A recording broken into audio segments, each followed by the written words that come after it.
Halo sahabat Wilindo Kupang, kembali lagi bersama saya Erwin dalam program Wilindo Podcast Cerita Dosen. Baik sahabat Wilindo, saat ini telah hadir bersama saya bintang tamu kita, Pak Remertano Nina Atonis, betul Pak? Ya, halo, terima kasih ya. Atau yang biasa paling akrab ya di kampus, biasa dipanggil Pak Rey. Iya, iya. Oke. Jadi sahabat Wilindo, Pak Rey ini adalah salah satu dosen mengajar ya Pak? Ya, mengajar betul. di Stikom Wilindo Kupang. Baik Pak, bagaimana akhir-akhir ini Pak pengajarnya gimana Pak? Baik, sebelumnya terima kasih ya Erwin atas waktunya dan terima kasih juga buat tim yang sudah mengadakan acara ini, luar biasa sekali ya. Artinya bahwa kita sama-sama saling berbagi, bercerita ya tentang kondisi keadaan kira-kira jadi dosen itu seperti apa, pengalaman-pengalaman, terus motivasi-motivasi apa yang bisa kita bagikan pada kesempatan hari ini. Tapi sebelumnya saya mau sapa dulu sahabat Wilindo yang ada di rumah ya. Selamat pagi ya, sampai bertemu ya. Jadi pagi ini saya akan bersama Erwin ya, bersama Erwin untuk berbagi sedikit pengalaman tentang dosen ya. Jadi tadi Erwin sempat menanyakan kira-kira apa saja yang dilakukan ya akhir-akhir ini dan memang sebagai dosen itu ada 3 hal yang harus dilaksanakan ya. Jadi yang pertama itu biasa orang sebut dengan Tridharma perguruan tinggi. Jadi ada pendidikan atau pengajaran, ada penelitian dan ada pengabdian. Nah itu yang dilakukan di dalam 1 semester selama 6 bulan terakhir ini. Mungkin itu ya, nanti kita bisa elaborasi lagi. Iya Pak. Nah untuk sebelum masuk ke bagian terpentingnya Pak ya, pengalaman-pengalaman Pak itu kita mau penasaran nih Pak, Bapak dulu nih kuliah di mana sih Pak? Iya, jadi memang kuliah ini ada sebelumnya gini ya, soal tempat itu memang menjadi tanda tanya besar waktu masih habis lulus SMA ya. Jadi ada beberapa kampus yang ditemui begitu ya, ditemui dan datangi. Karena dulu kami SMK itu biasanya didatangi kan, ada beberapa kampus yang mendatangi kami untuk mendaftar ya di kampus-kampus terkenal di Jawa sana dan ada di NTT juga banyak kampus. Tapi jatuh hati di Jawa Tengah ya, jatuh hati di Jawa Tengah dan akhirnya memilih salah satu kampus swasta yang luar biasa terkenal juga di Jawa Tengah. Universitas Kristen Satya Wacana ya Salatiga, dan waktu itu saya ngambil prodi sistem informasi ya, sistem informasi. Dan untuk sistem informasi ini memang menjadi target saya dulu ya, karena di prodi sistem informasi kami waktu itu saya sudah punya basic di SMK. Jadi dulu kami SMK itu punya basicnya akuntansi, prodi akuntansi. Jadi agak nyambung sedikit dengan sistem informasi karena zaman-zaman dulu itu kan di prodi sistem informasi kita masih belajar tentang sistem informasi akuntansi, ya kan, berkaitan dengan teknologi-teknologi lainnya. Memang itu jadi dasar ya, jadi dasar apa yang ada di SMK waktu itu. Nah, memang jarak menyelesaikan studi ini memang pengalaman yang perlu saya berbagi memang. Jadi masalah lama dan cepatnya orang menyelesaikan studi itu tidak menjadi ukuran sih sebenarnya ya, tidak menjadi ukuran karena semakin lama orang kuliah juga sebenarnya tidak menjadi hal negatif ya, tidak menjadi hal negatif ya. Jadi ada justru semakin lama punya semakin banyak pengalaman kan gitu ya, semakin banyak pengalaman dia bisa mendapatkan. Jadi jujur saya kuliah S1 itu dari 2005 awal ya baru wisuda. Jadi lumayan lama nih, lumayan lama. Jadi sempat kalau mau berbagi ya, mau cerita begini. Jadi saya sempat disuruh orang tua, kamu pulang saja ya. Kebetulan di Stikom Wilindo itu ada program studi sistem informasi. Jadi waktu itu seperti itu. Jadi saya berpikir, waduh, ini kalau disuruh pulang Kupang sudah tetangga sudah pada tahu Pak Rey ini sudah sudah kuliah di luar, tiba-tiba datang wisuda di Stikom. Jadi tapi ini sebenarnya adalah rencana Tuhan bagaimana target yang tadinya disuruh orang tua untuk pindah ke Stikom dan ujung-ujungnya bukan pindah di Stikom menjadi mahasiswa, tapi menjadi dosen. Itu luar biasa kan gitu. Itu menjadi satu hal yang luar biasa menurut saya, bahwa memang ini dorongan dan motivasi yang begitu luar biasa pada saat itu, sehingga memang dengan banyaknya jangka waktu yang dibutuhkan untuk menyelesaikan S1, tapi ada banyak pengalaman yang didapatkan. Nah, yang lebih fantastik lagi ini karena memang dipush orang tua. Kamu mau pulang selesai wisuda bulan Maret, kamu mau pulang tidak kan gitu. Saya pikir-pikir kalau pulang berarti otomatis saya jadi PNS nih, kan pasti sudah jadi PNS. Karena memang cita-cita saya tidak mau jadi PNS. Itu jadi orang pada berpikir mau jadi PNS nih, saya justru tidak kan gitu. Dan ini pasti saya akan tinggal di Soe kan gitu. Ini pasti saya akan tinggal di Soe. Wah, saya tidak mau kan begitu ya. Saya tidak mau. Saya harus tidak mau bekerja dengan orang tua, dan saya harus jauh dari orang tua. Intinya begitu. Sehingga saya punya banyak pengalaman yang harus saya dapat. Saya harus berusaha secara mandiri untuk bagaimana mengembangkan diri saya kan begitu. Nah, sehingga pada bulan Maret 2012 itu saya bilang diberi kesempatan lagi nih, saya harus lanjut S2. Ternyata lanjut S2 puji Tuhan itu 9 bulan selesai. Jadi 2012 itu selesai. Jadi 2012 Maret, 2013 bulan Maret itu saya selesai. Gitu. 2013 selesai. Jadi kenapa sampai begitu? Karena sebelum saya wisuda S1 itu saya sudah diberi bimbingan bayangan. Beri bimbingan bayangan waktu itu. Jadi kebetulan kita satu linearitas, ya S1-nya sistem informasi, ketika saya ambil S2 juga sistem informasi di perguruan tinggi yang sama. Nah, itu enaknya di situ. Jadi kalau kita nyambung bidang ilmunya, nyambung universitasnya, berarti kan ada kemudahan-kemudahan tertentu. Akhirnya sebelum kita mendaftar menjadi mahasiswa S2, kita sudah bisa melakukan kuliah, ya, sudah bisa melakukan banyak hal untuk bisa menempuh S2. Dan puji Tuhan memang tidak begitu lama, 9 bulan saya wisuda, selesai materi, dan bulan Maret 2013 saya wisuda. Dan bulan Maret 2013 pula saya kembali Kupang kan gitu. Tapi sebelumnya sudah punya pengalaman di Jawa, sempat menjadi asisten dosen juga di Satya Wacana, sehingga dari bekal-bekal itu menjadi bagian yang terpenting dalam progres menjadi seorang dosen. Kira-kira begitu. Tadi kan Bapak bilang Bapak jadi asisten dosen, Pak. Berarti Bapak ini salah satu mahasiswa terbaik ya. Bisa dibilang begitu, Pak. Jadi ya, karena kan Bapak bilang asisten dosen. Nah, kalau asisten dosen itu kan di mana-mana itu pasti ya mahasiswa terkenal ya, atau mungkin berprestasi sehingga dosen-dosen mempercayainya untuk menjadi asisten dosen. Ya kembali lagi seperti tadi saya bilang. Jadi sebenarnya ketika kita mengampu sebuah studi dengan jangka waktu yang lama, itu bukan menjadi hal yang negatif, prinsipnya begitu.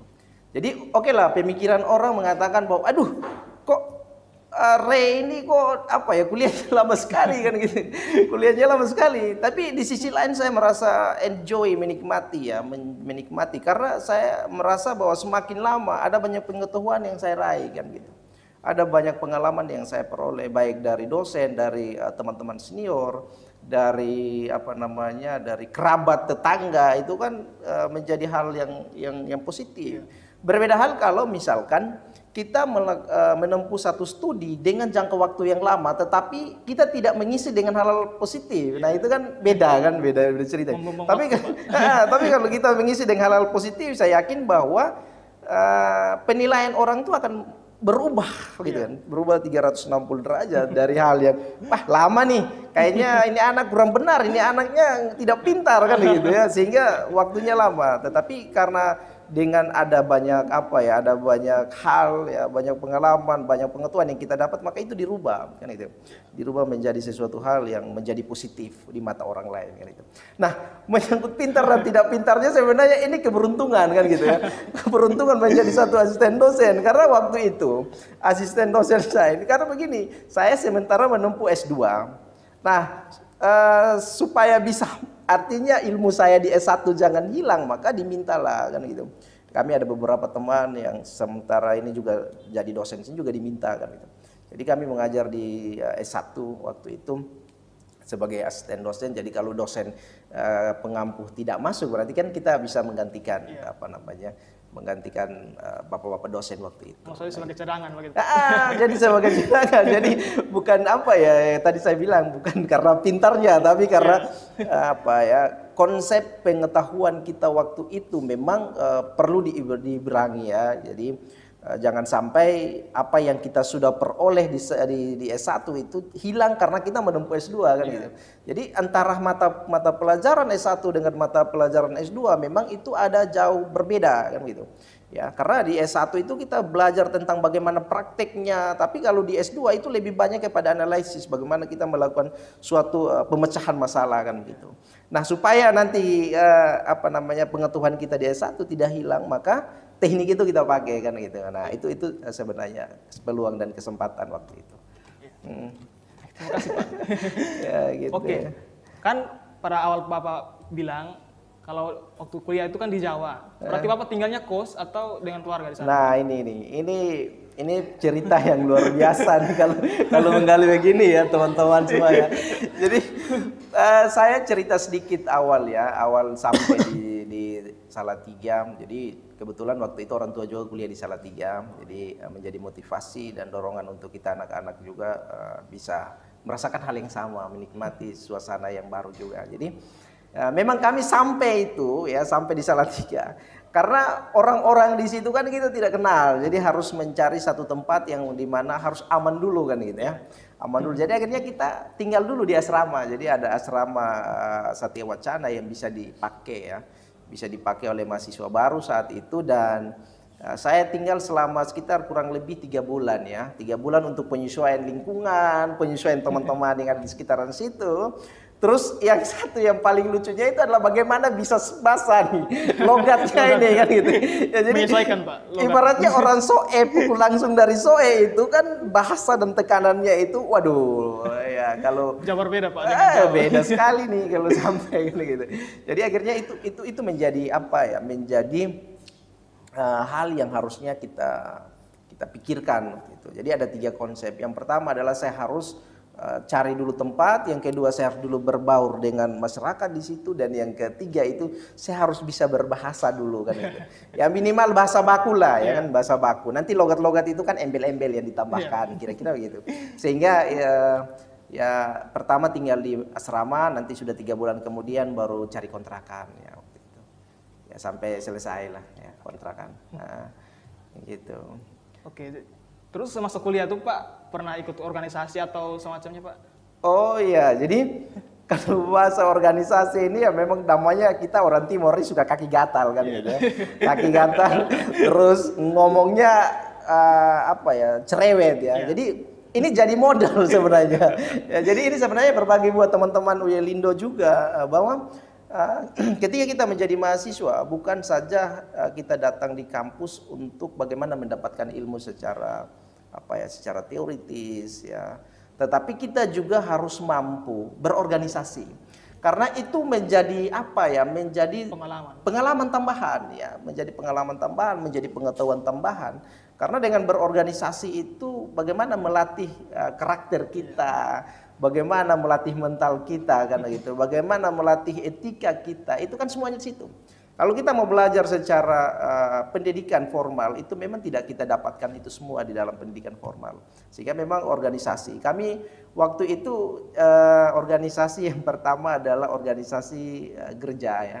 Gereja, kebetulan kita di Satya Wacana ada memang mayoritasnya Kristen. Jadi sehingga satu organisasi gerejawi yang kalau tidak salah mungkin teman-teman UILindo juga kenal, namanya GMKI. Itu kita juga ikut dalam situ. Jadi kegiatan-kegiatan kerohanian itu kan, wah itu melatih. Kapan kita bisa membantu orang-orang di luar sana? Itu kan secara tidak langsung sudah melatih mental kita, melatih etika kita, melatih sosial kita untuk bisa berbagi kepada orang di luar sana. Ya, setidaknya begitu. Terus kita juga kebetulan ada perkumpulan Ikatan Mahasiswa Timur. Nah itu juga didaftarkan di dalam kampus gitu. Jadi setiap organisasi-organisasi dari setiap daerah itu dimasukkan di dalam kampus, dan kita buat dalam struktur organisasi ada ketuanya, terus program kerja apa yang dilakukan gitu.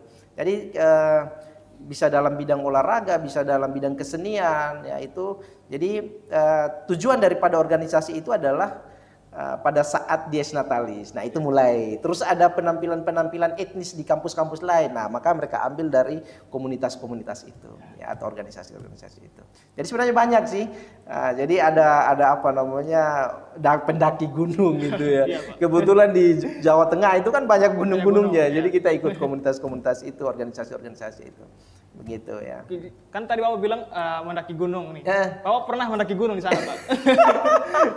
Jadi kami pernah satu pengalaman yang sangat lucu itu pada saat ini apa namanya, kami mendaki Gunung Merbabu ya. Jadi Gunung Merbabu itu salah satu gunung yang dekat sekali dengan Salatiga. Jadi kita menempuhnya sekitar berapa jam, 1,5 jam lah ya, hampir 1 jam ya. 30 sampai 1 jam itu kita ke situ. Dan memang itu waktu itu pertama kali pengalaman naik gunung, karena memang di Soe gunungnya banyak kan itu. Di Soe ini gunungnya banyak, tapi kalau mau mendaki dengan peralatan belum pernah kan gitu ya, belum pernah. Baru pertama kali coba di sini, dan itu memang merupakan pengalaman yang apa namanya luar biasa ya, pengalaman luar biasa saat itu. Jadi gitu. Oke, Pak. Ya. Sebelum Bapak menjadi dosen di Stikom Uyel Indo Kupang, apakah Bapak pernah bekerja di tempat lain atau mungkin magang di tempat lain atau semacamnya itu, Pak? Iya, jadi kalau aktivitas atau kegiatan sebelum menjadi dosen saya tidak kerja. Karena saya masuk di Stikom setelah lulus itu langsung mendaftar diri di beberapa perguruan tinggi di NTT. Salah satunya Stikom dan terutama di Kota Kupang ya. Jadi salah satunya Stikom, dan puji Tuhan waktu itu langsung diterima. Jadi tidak sempat bekerja di tempat lain gitu. Ya, tidak sempat bekerja di tempat lain. Jadi pertama kali bekerja langsung di sini, Pak. Jadi pada tahun 2013 itu ya itu langsung jadi dosen di sini. Ya, jadi dosen di sini dengan apa ya? Dengan konsepnya saya tadi itu ya memang tidak ingin jadi PNS ya. Jadi ini mungkin agak bertentangan ya sebenarnya ya. Orang lagi berkejaran bagaimana dia harus lulus dan menjadi PNS. Kalau konsep saya tidak. Pekerjaan idaman, Pak. Saya karena punya beberapa pengalaman ya, beberapa apa namanya pengamatan yang menurut saya wah nggak enak kan begitu, tidak enak gitu. Jadi begitu. Jadi mendingan saya mau jadi swasta saja lah kan gitu. Ya mungkin swasta dompetnya lebih tebal kan. Ya, jadi begitu ya. Jadi langsung jadi dosen di Stikom Uyel Indo tahun itu. Jadi tanpa bekerja sebelumnya. Dari 2013 ya, Pak? Ya, 2013 ya. Lama sekali. Jadi ya sekitaran 9 tahun ya, 9 tahun kira-kira begitu. Ya, sudah punya pengalaman ya di Stikom. Kalau bicara soal pengalaman di Stikom memang luar biasa, karena saya harus banyak belajar mulai dari bagaimana saya harus bersosialisasi dengan orang-orang di sini, teman-teman dosen di sini, bagaimana saya harus belajar sesuatu hal yang baru yang dulunya hanya bisa menerima ilmu, tetapi di sini saya harus coba berbagi ilmu. Nah, itu perbedaannya. Jadi sehingga ini menjadi satu tantangan tersendiri ya. Jadi tantangan itu menjadi pengalaman ya saat ini begitu. Jadi ketika tantangan itu betul-betul menghantam saya, tapi saya jadikan itu sebagai satu pengalaman yang nantinya akan menjadi sesuatu hal yang berguna di masa sekarang gitu. Ya gitu. Oke, ya Irin ya. Nah, kan Bapak sekarang nih mengajar di Stikom Uyel Indo Kupang. Apa kan sebagai dosen mengajar? Selain dosen mengajar, Bapak menjabat sebagai apa, Pak? Iya, jadi kalau soal jabatan ya memang dari tahun 2000 saya coba merangkai sedikit ya, karena dari situ kan kita bisa bisa tahu bahwa ternyata inilah pengalaman Pak Rey selama di Stikom Uyel Indo. Jadi masuk pertama kali itu masih menjadi dosen biasa, 1 tahun kemudian kita diangkat jadi asisten lab ya waktu itu. Jadi ada pimpinannya, terus kita dibawa disuruh-suruh nih kerja. Jadi disuruh-suruh, tapi itu kan kata kasarnya disuruh-suruh kan gitu ya. Jadi kita jadi jadi orang yang memperbaiki lab komputer, lab laboratorium ya. Jadi setiap semester tuh harus di sini. Pak Rey, mana komputer ruangan 302, 301 sudah jadi belum? Kebetulan waktu itu saya dapatnya di 301 dan 302. Iya, Pak. Jadi pas semester dari prodi kirim surat ya.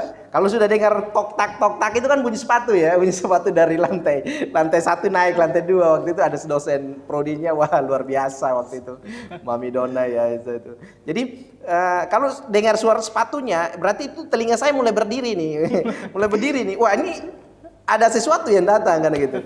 Nah, tetapi itu adalah salah satu hal yang membuat saya untuk terus belajar kan gitu.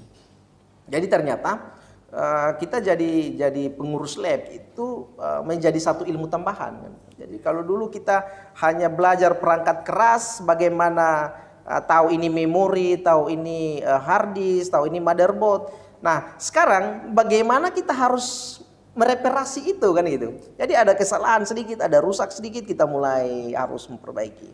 Ya terus, nah dari situ jadi mulai naik. Setelah itu menjadi kepala lab kan gitu. Ah, ini jadi dari asisten tiba-tiba naik jadi kepala lab. Nah, di sini kita bukan jadi pesuruh lagi kan gitu. Tapi kita menjadi manajernya misalkan ya kalau di organisasi kita menjadi. Nanti Pak tolong ya di ruangan 301 atau 302 ini komputernya yang rusak kan gitu, teman-teman. jadi tapi yang dimarahin pasti manajernya kan itu, pasti kepalanya. Dari bawah kan pasti marah ini kepalanya. Wah, ini kepala lab ini kenapa komputer 301 302 tidak jadi kan gitu. Nah, itu pasti kita dimarahin. Tapi selebih daripada itu kita ambil hikmahnya kan gitu. Ya, kita ambil hikmahnya. Jadi diangkat jadi kepala lab, terus tahun 2015 dari kepala lab dipercayakan jadi ketua prodi ya. Jadi nah ini tantangan terbesar ya. Jadi kalau tadi kepala lab kita hanya memikirkan satu ranah saja, yaitu laboratorium. Tapi ketika kita diangkat menjadi seorang ketua prodi, maka kita punya pemikiran tuh sudah harus meluas kan itu ya. Mencakup Jadi semua, Pak. mencakup. Jadi kita harus berpikir bagaimana dosennya, bagaimana mahasiswanya, bagaimana kurikulumnya, bagaimana skripsinya, bagaimana PKL-nya, semua kita ambil kan itu ya. Nah, itu mulai kita harus bagaimana benar-benar menempatkan diri kita sebagai seorang yang mampu ya melakukan administrasi itu dengan benar kan itu. Jadi kita harus berpikir supaya ini mahasiswa dia keluar dari kampus ini menjadi orang yang bermanfaat buat stakeholder nantinya, apa yang harus kita buat kan itu. Itu menjadi tantangan kita waktu itu.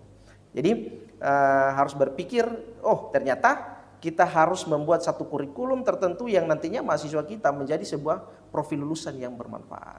Nah, gitu. Jadi akhirnya kita mulai berpikir. Yang kedua adalah di situ kita mulai berpikir bagaimana kita harus memanajemen dosen-dosen yang ada di sini. Mulai tentukan mata kuliahnya, tentukan dia punya bidang keilmuannya supaya nanti ranah keilmuan itu jangan sampai lari kemana-mana. Jadi pekerjaan di situ saya mendapatkan pengalaman yang luar biasa. Dan itu menjadi menjadi hal yang tidak pernah saya dapatkan di kuliah.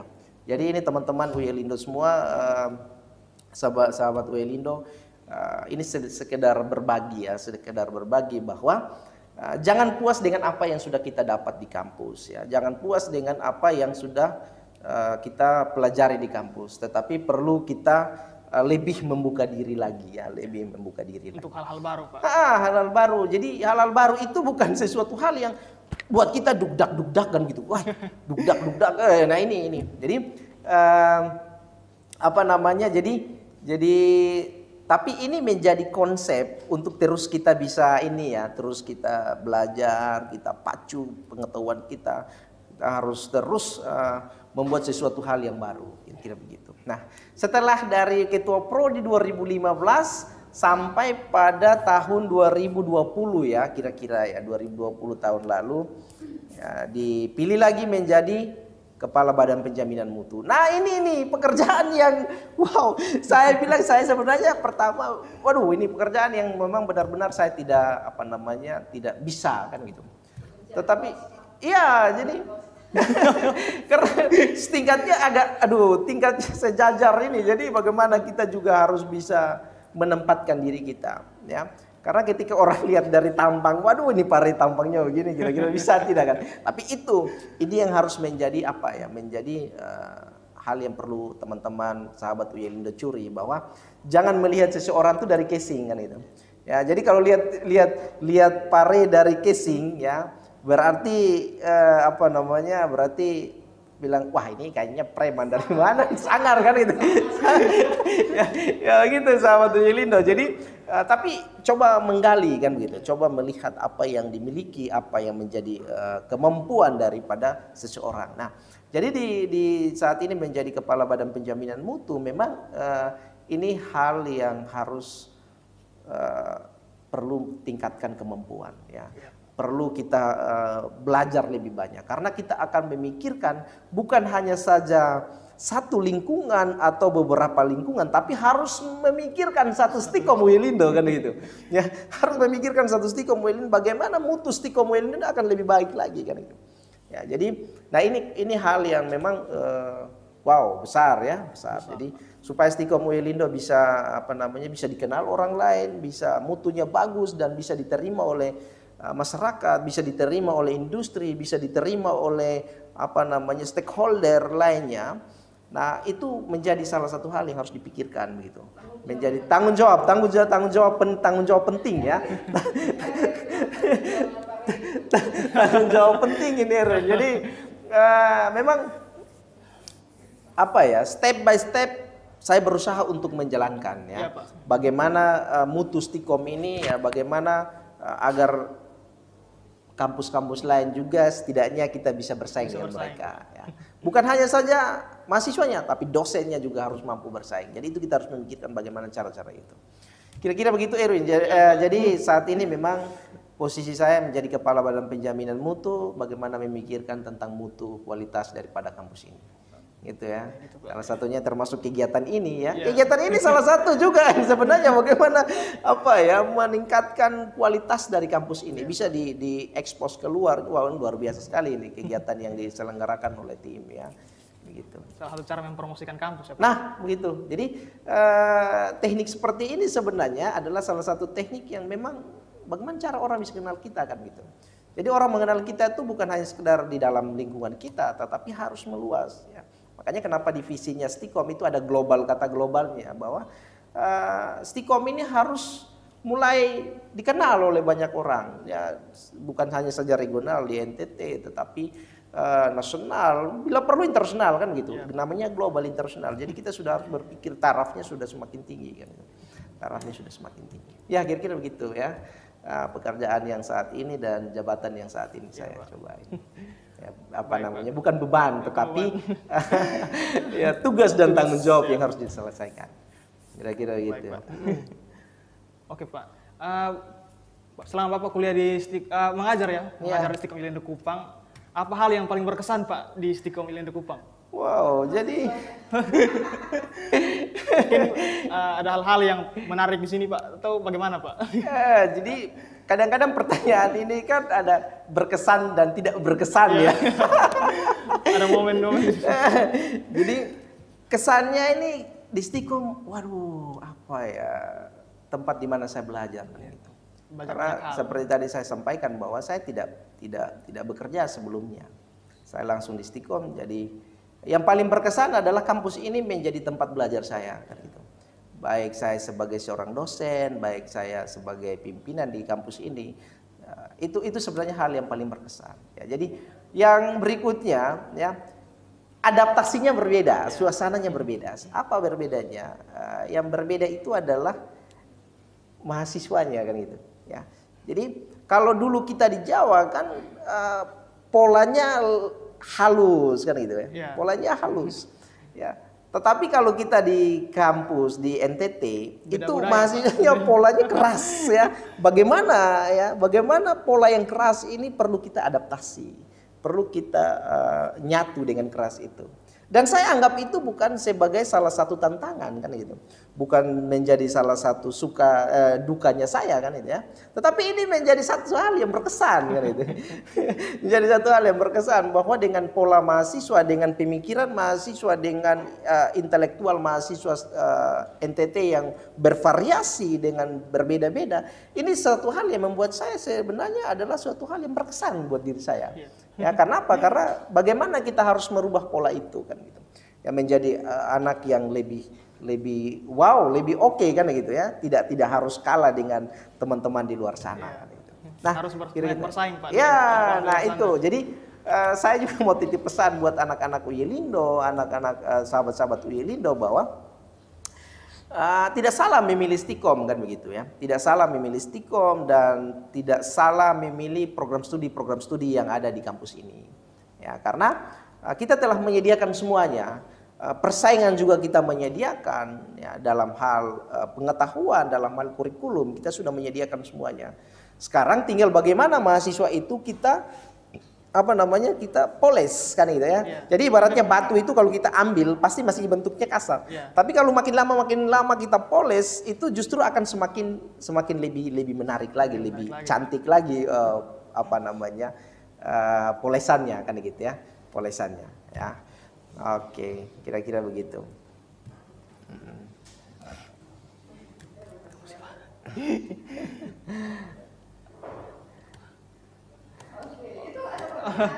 Oke Pak, ada pertanyaan dari teman-teman nih Pak. Oh iya. Apa jabatan atau tugas tambahan di LL Dikti wilayah apa nih?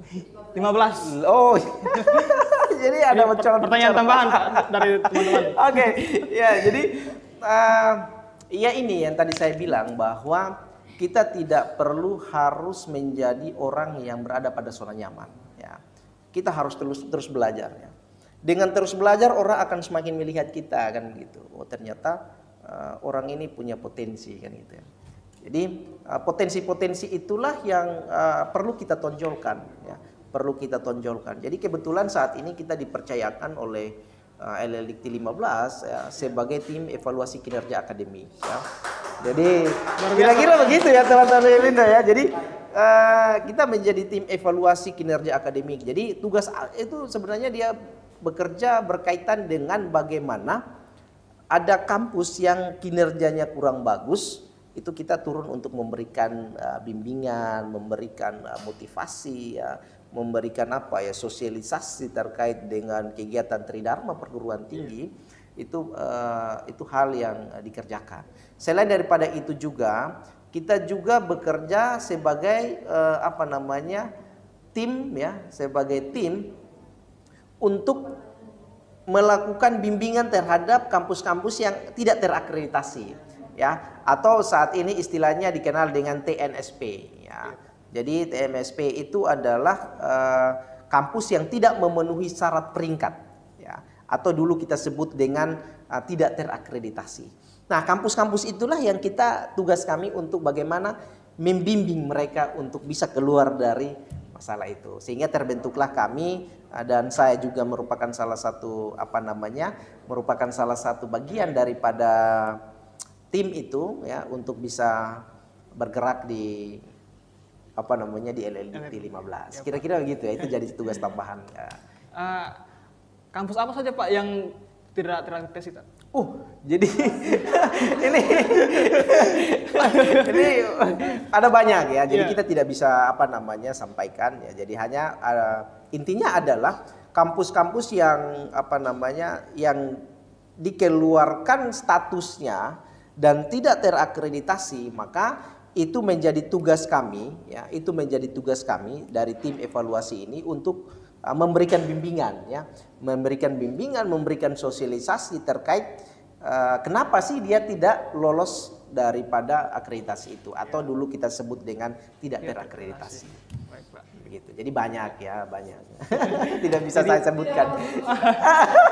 Berarti Pak Rey ini punya pengalaman yang banyak ya Pak, selain di kampus punya banyak organisasi di luar yang bisa jabatan ya. Nah, puji Tuhan itu sebenarnya berkat ya. Jadi berkat dari apa? Dari pengalaman yang kita punya, berkat dari motivasi yang kita punya ya.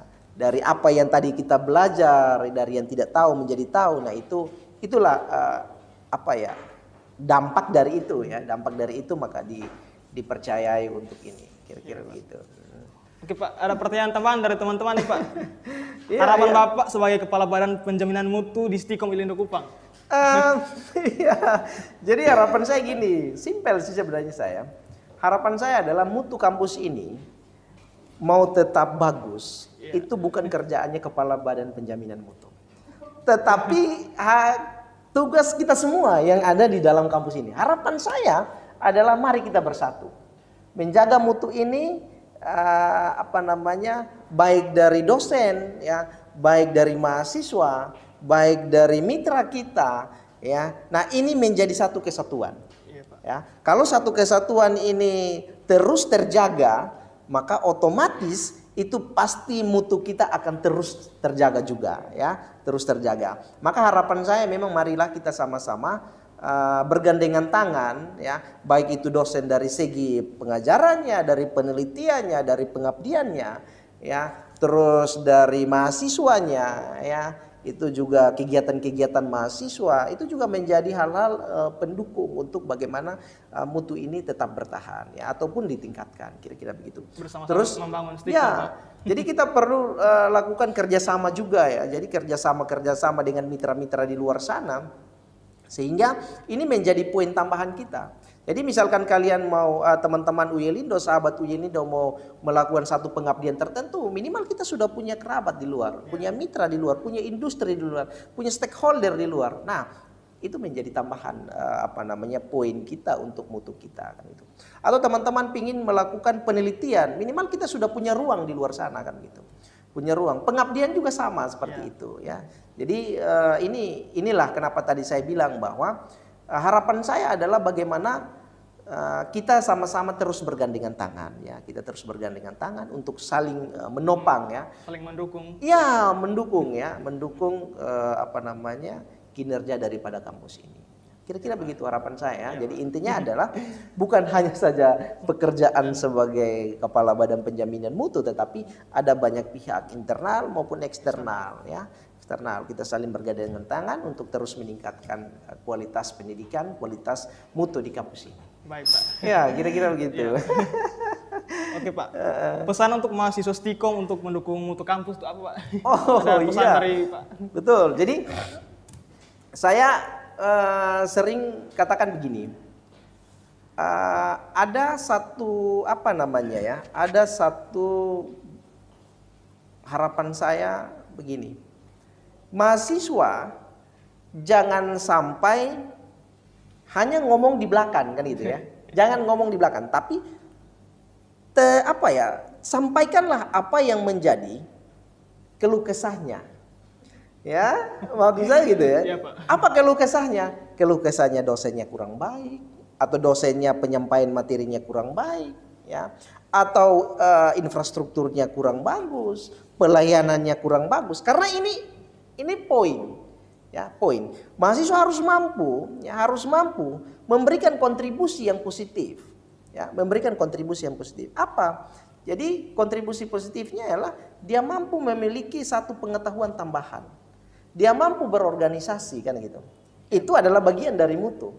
Karena ketika organisasi kita punya, berarti otomatis kita sudah punya salah satu poin tambahan di dalam kinerja kita.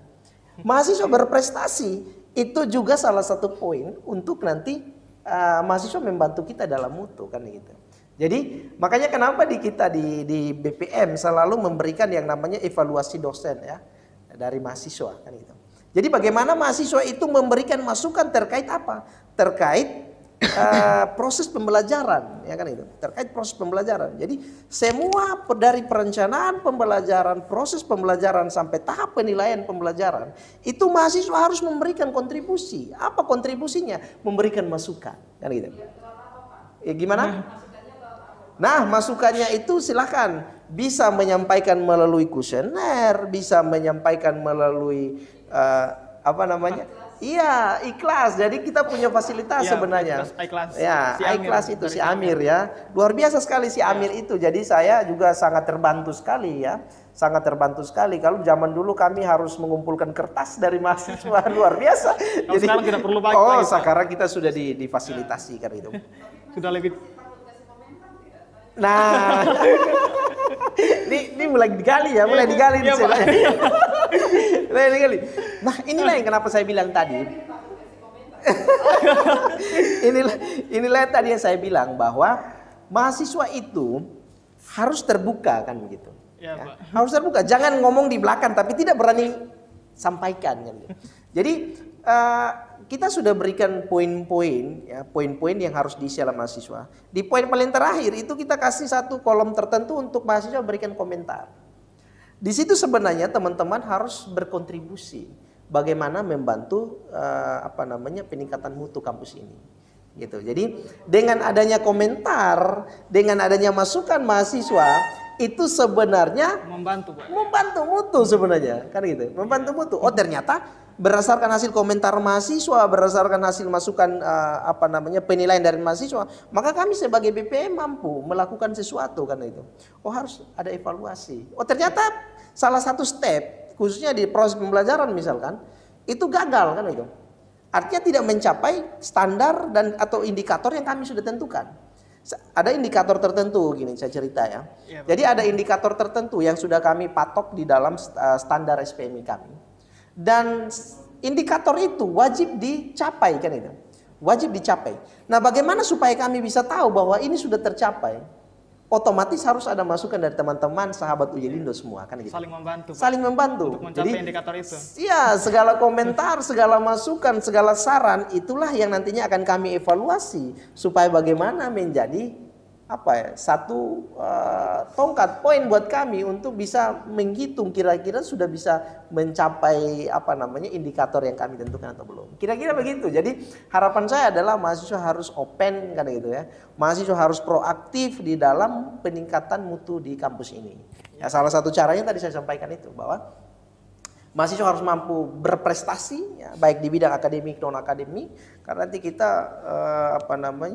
mau mengisi borang akreditasi ataupun apa lain hal itu poin-poin itu kita butuhkan. Jadi mahasiswa bukan hanya sekedar pagi bangun tidur, naik motor, gas kuat-kuat sampai kampus masuk kelas duduk tenganga kan gitu kan. Orang Kupang bilang tenganga ya. Menganga maksud saya. Menganga. Tetapi mahasiswa itu harus dibangun dengan pola yang sudah terancang. Makanya saya pernah ikut satu kegiatan. Jadi bagaimana mahasiswa itu harus mampu memanajemen waktu. Ya, jadi dia sudah punya rencana sendiri nih. Ya, dia punya rencana. Jadi dia bangun tidur dia buat apa sampai pada di ruang kelas. Nah, di situ mendukung dia untuk bagaimana menjadi seorang mahasiswa yang berprestasi. Jangan hanya kuliah pulang saja. Nah, itu. Jadi tenaganya habis di jalan kan gitu. Harusnya tenaganya habis di ini. Tenaganya habis di Tenaganya habis di pengetahuan, materi. Tetapi tenaganya habis di jalan. Nah, ini konsep yang berbeda. Jadi harus punya motivasi dan pemikiran yang luar biasa. Ya, nah kira-kira begitu ya. Masih banyak hal yang yang menjadi pendukung untuk peningkatan mutu ya. Jadi salah satunya tadi mahasiswa berprestasi, non akademik karena gitu ya. Terus kegiatan organisasi, pembinaan karakter ya. Itu juga merupakan bagian-bagian yang bisa didukung oleh mahasiswa untuk mempertahankan mutu kita kan gitu. Ya, kira-kira begitu. Nah, tadi kan Bapak bilang ada indikator-indikator yang kalau harus dicapai baru bisa. Ya, baru kita bisa tahu target kita tercapai atau tidak. Nah, bagaimana Pak? Apa yang terjadi kalau indikator itu tidak tercapai, Pak? Nah, makanya ya jadi itu itu adalah kesimpulannya kalau tadi ya. Jadi sebenarnya kalau indikator itu tidak tercapai, maka kita perlu lakukan namanya evaluasi. Jadi Pak. Evaluasi. Jadi kalau kita berbicara soal standar penjaminan mutu, itu ada siklus yang harus kita lakukan, ada tahapnya. Biasa orang sebut dengan PPEPP, ya. PPEPP. Jadi bagaimana dia menetapkan standar itu? Ya, contoh misalkan standar proses pembelajaran. Setelah itu bagaimana dia melaksanakan standar itu kan itu. Kalau standar itu tidak terselesaikan dengan baik, standar itu tidak mencapai target tadi, indikator tadi, maka kita perlu lakukan yang namanya evaluasi. Oh, ternyata tidak capai karena ada kekurangan di sini kan itu. Kira-kira gitu ya. Dimana, Pak, nah, lemahnya di mana? Apakah lemahnya di dosen kah, lemahnya di mahasiswa kah, lemahnya di infrastruktur kah, lemahnya di sarana prasarana, kira-kira begitu ya. Nah, itu perlu kita kaji lagi. Nah, makanya kenapa siklus itu memang perlu dilakukan sampai siklus itu tercapai. Ya, jadi kalau kita bicara SPMI ya siklus itu perlu dijalankan supaya kita bisa bisa tahu kelemahan kekuatan kita tuh di mana. Ya, ada lemah, oke evaluasi, cari tahu dia lemahnya di mana kan kira-kira gitu ya. Nah, kalau dia dia sudah mencapai target, terus apa yang mau kita lakukan? Mau tetap atau mau lakukan peningkatan? Kalau mau melakukan peningkatan caranya bagaimana kan gitu. Oh, misalkan mahasiswa lulus harus mencapai target 3,0. Ternyata targetnya sudah tercapai nih kan gitu ya. 3,0 rata-rata dari jumlah mahasiswa Stikom capai nih kan gitu ya. Capai. Oke. Dari situ dia mencapai. Perlu peningkatan. Oh, misalkan perlu peningkatan. Saya taruh mahasiswa lulus minimal IPK 3,25 gitu-gitu gitu. Ya, nah, kita lihat lagi apakah 3,25 ini dicapai oleh mahasiswa atau tidak. Oh, ternyata kalau memang tidak tercapai rata-rata dari keseluruhan mahasiswa yang lulus pada tahun itu, maka kita lakukan evaluasi. Ternyata itu terlalu tinggi kan gitu. Kira-kira gitu ya. Dikurangi Pak, kalau terlalu tinggi bisa dikurangi Pak. Iya, mungkin kita bisa lakukan evaluasi lagi terhadap standar yang kita tetapkan. Begitu kira-kira. Nah, sebagai kepala BPM, bagaimana mutu di Stikom Uyel Indo Kupang Pak? Oh, pertanyaan terakhir. Pertanyaan penutup Pak. Pertanyaan penutup. Oke, jadi saya melihat bahwa apa yang diraih itu sebenarnya sudah mengimplementasikan, sudah menggambarkan mutu Stikom. Jadi dengan mencapainya satu akreditasi, ya kita bersyukur bahwa Stikom Uyel Indo baik perguruan tinggi, prodinya Sistem Informasi, Teknik Informatika S1, Teknik Informatika Diploma 3 telah tercapai akreditasi B. Dan ini sahabat Uyel Indo harus berbangga sebenarnya ya. Berbangga. Berbangga ya. Kenapa? Karena secara regional ya kita menjadi orang yang wow, dilihat begini kan, dilihat di atas, ternyata dia di atas kan gitu ya. Secara regional kita dilihat di atas kan begitu. Artinya bahwa kita masih punya kemampuan yang luar biasa, mutu yang luar biasa. Kita dari mutu mampu itu. bersaing dengan orang-orang lain, Pak. Nah itu. Kampus-kampus Jadi lain. kita bisa mampu bersaing gitu. Artinya tadi saya bilang begini, secara regional ada orang yang memandang kita ke atas kan gitu. Tidak memandang kita ke bawah, tapi memandang kita ke atas. Itu artinya apa? Artinya bahwa kita berada di atas kan itu. Stikom Uyel Indo berada di atas ya. Dan ini sebenarnya menjadi kebanggaan tersendiri buat sahabat Uyel Indo kan gitu. Ya, sahabat Uyel Indo bahwa ini menjadi modal sebenarnya. Saya mau cerita bahwa dengan mutu yang bagus, dengan diimplementasikannya menjadi sebuah hasil dalam bentuk akreditasi. Ini sebenarnya menjadi modal buat sahabat Uyel Indo semua. Ketika nanti terjun ke lapangan kerja. Ya, sekarang ya orang mau melakukan tes ataupun seleksi tertentu, itu ada beberapa hal yang nantinya menjadi kriteria. Dan kalau kita mau lihat, Stikom Uyel Indo tidak perlu lagi harus kalah dari kriteria itu. Karena apa? Sudah melebihi kriteria itu. Dia mintanya IPK 2,75, kita pergi dengan 3, ke atas kan gitu. Luar biasa ya Pak. Ya luar biasa sebenarnya sahabat Uyel Indo ya. Dia minta mahasiswa harus memiliki salah satu sertifikat pendamping ijazah. Wow, kita kan sudah punya kan begitu. Ya, kita sudah punya BNS lembaga sertifikasi tersendiri. Ya, jadi teman-teman sahabat Uyel Indo ternyata bahwa bukan hanya saja Stikom Uyel Indo menciptakan ijazah, tetapi dia juga menciptakan pendamping ijazah. Itu menjadi model kekuatan. Misalkan teman-teman punya apa? Punya kemampuan dalam basic programmer, maka Anda punya apa? Punya sertifikat kompetensi dalam bidang programmer.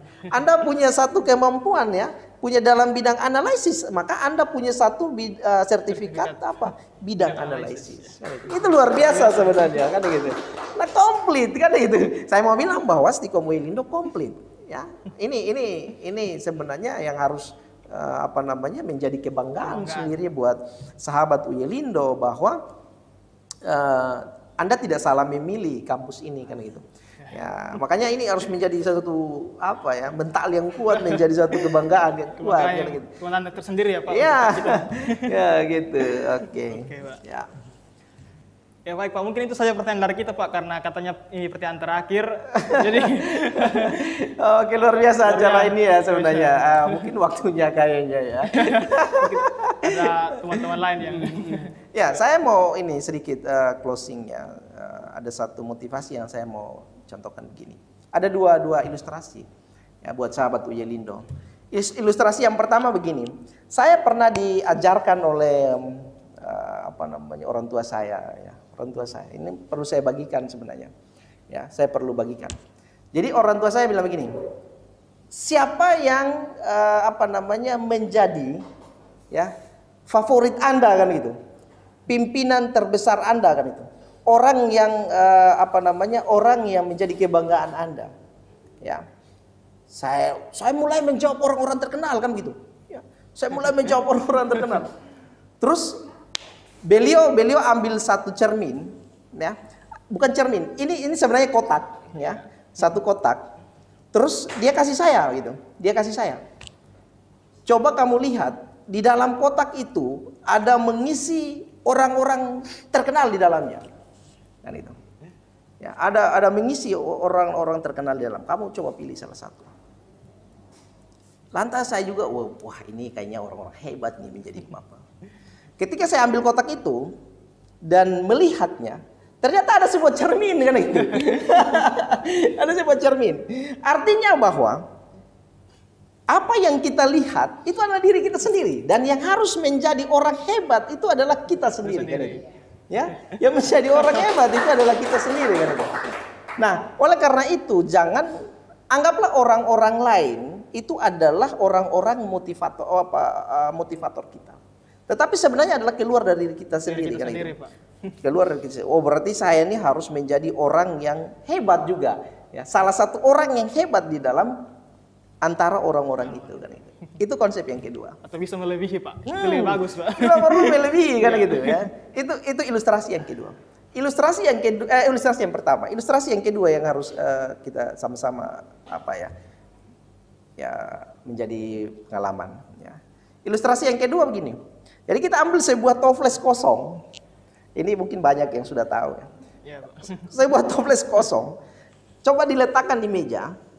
Terus ambil bola pingpong itu, tahu bola pingpong, bola tenis meja itu. Isilah dengan bola pingpong itu, tenisnya. Ketika lihat dan sudah penuh, apakah keyakinan teman-teman itu memang betul-betul sudah penuh atau belum? Kan gitu. Ya. Kalau konsep kita mengatakan bahwa sudah penuh, berarti sebenarnya masih kurang, kan itu. Masih kurang. Nanti saya akan ceritakan kira-kira makna daripada ini apa. Saya ambil kerikil, tuang lagi di tempat itu kan itu. Tuang lagi di dalam toples itu yang tadi terisi dengan terisi dengan bola tenis itu. Ternyata masih bisa diisi kan gitu. Saya ambil kerikil masih bisa muat. Kenapa? Karena masih ada rongga-rongga yang kosong. Karena bola pingpong kan besar-besar. Iya. Ketika diambil kerikil kan rongga-rongga itu masih bisa terisi kan gitu. Ya. Lantas itu sudah dikatakan penuh. Sebenarnya masih kosong kan gitu ya. Masih kosong. Saya ambil lagi pasir kan gitu ya. Ambil pasir karena dia lebih halus lagi dibandingkan kerikil tadi. Maka pasir yang tadi saya ambil, loh kok bisa diisi lagi kan gitu. Masih bisa menampung toples ini kan, sudah menampung.